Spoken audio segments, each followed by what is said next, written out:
Tak kontrola po 2,5 hodine, respektíve 2 hodiny a 35 minút. 1664, 1662, 1507, 1489, 1487, 1485, 1479, 1487, 1655, 1476. Napätie je OK. Články všetky plynujú v podstate rovnako. Tento asi plynuje najviac, tento a tento. Napätie je to isté. Chladič tento môže byť. Takže vyzerá, že i nabíjačka funguje. Teoreticky by nemalo nič zhorieť, pokiaľ ja budem spať, dúfam. Merať už asi nebudem na kameru a zmerám to asi až o tej 9. a o 9. by malo byť koniec nabíjania, pravdepodobne. A tak potom budem musieť vymyslieť, do čoho to budeme vybíjať. S čím vybijeme tie baterky, to tiež bude zaujímavé. Tak zatiaľ. Dobré ráno. Je plus minus 9 hodín a ja idem vypnúť nabíjačku. Vypli sme. Odpojíme. Čiže nabíjačka to prežila, super. Takže je vyskúšaná. Ale čo som si všimol, články sa začali trošku hriať a tento je najteplejší. Ale neviem koľko má. Tu na boku určite má takých 40 stupňov, 35. No, uvidíme čo s ním. Už sú také, no, už sú také teplejšie tie články. Ani som si, vidíte, ani som si nepozrel, aké napätie majú. Nevadí. Môžem dať preč možno. Dobre, ideme zmerať napätie. 4,8, 3,9,5, tam je jedno. Ojojoj. Tu sa stala nejaká velice, že veľká chyba. Tu je úplne, že 0. Takže tento musel asi dostať skrat. Škoda, to je veľká škoda toto. 1, 4, 18, 1, 3, 8, 1, 3, 9, 1, 3, 9, 1, 4, 7, 1, 4, 7, 1, 4, 6. Relatívne všetko je vyzerá v poriadku, len škoda, tento jeden, myslím, že tento tu bol, 0,005. To znamená, že aj keď síce, keď sme pozerali, keď sme merali, on v jednom čase mal také isté napätie ako tieto tu, len potom to nejakým spôsobom to napätie spadlo, to znamená, že asi musel byť nejaká špinka alebo niečo blízko, robil asi taký malý skrat, alebo ako by som to nazval, taký slabý zvod. Vlastne keď sme začali nabíjať, na konci nabíjania sa pravdepodobne začalo burlivo vyvíjať vodík a kyslík a možno tú špinku, ten kúsok materiálu sa tak pohol, že urobil skrat. Je to dosť možné. Uvidíme, tento článok budem preplachovať taktiež, pretože tento článok aj po 6 aj 7 hodinách nabíjania mal napätie približne rovnaké ako ostatné články. To znamená, že on musel buď len teraz niekedy, alebo potom v noci sa musel urobiť skrat. Čiže to je škoda, ale verím tomu, že to nie je stratené. Teraz po tom nabití musíme nechať otvorené zadky aspoň, mne sa zdá, takých 2 až 5 hodín. Plus minus. Ja asi čakať nebudem. Nie, že by som to teraz zatváral, to nie. Ale musím nájsť niečo, nejaký spotrebič, nejakú žiarovku alebo niečo také, aby som začal vybíjať tie články. Tento článok asi preskočím, aby zbytočne neišiel cez neho prúd.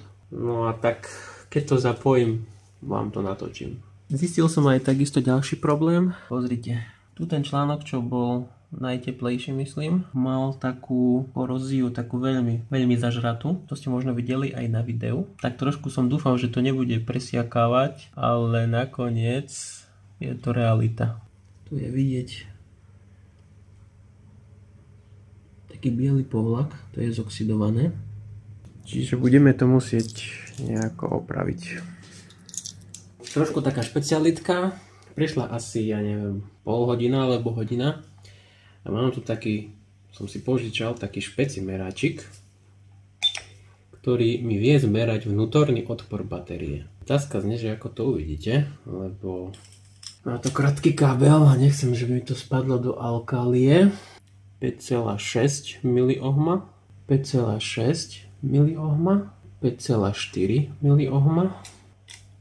Tento článok, no tento napríklad článok pada a zvyšuje sa vnútorný odpor 0,7. To je ten presne, čo je deravý. Tak neviem, či mu vytieka elektrolyt alebo má nejaký zvod. Tento takisto 0,7 V a 7 mA, 6 mA a 0,5 V, 5,6 mA, 5,7 mA, ale 0,0012 V, čiže ten je úplne v ťahu.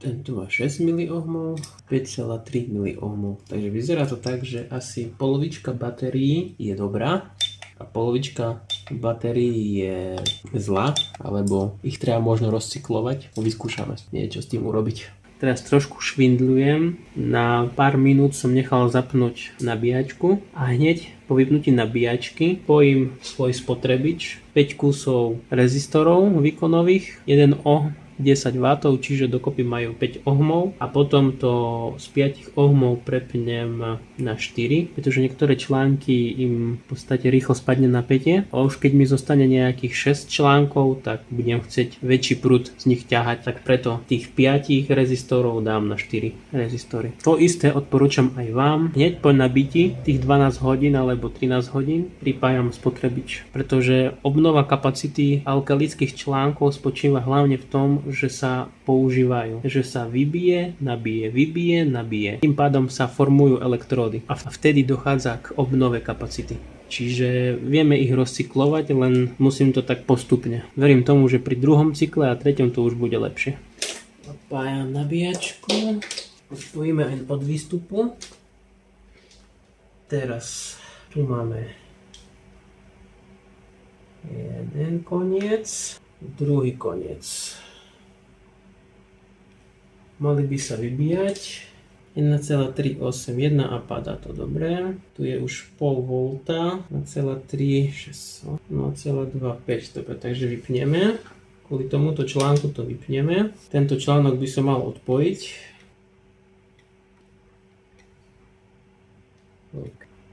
OK.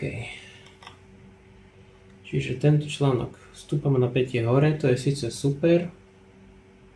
Aj tomuto. Aj ten bol taký zvláštny. Ale musíme ich trošku rozcyklovať, lebo pravdu povediac nie sú v takom super stave. Záťaž.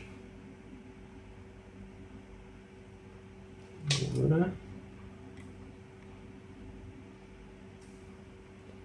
Čiže ktorý článok? Tento? Počkať, tento článok. Tento článok asi preskočíme.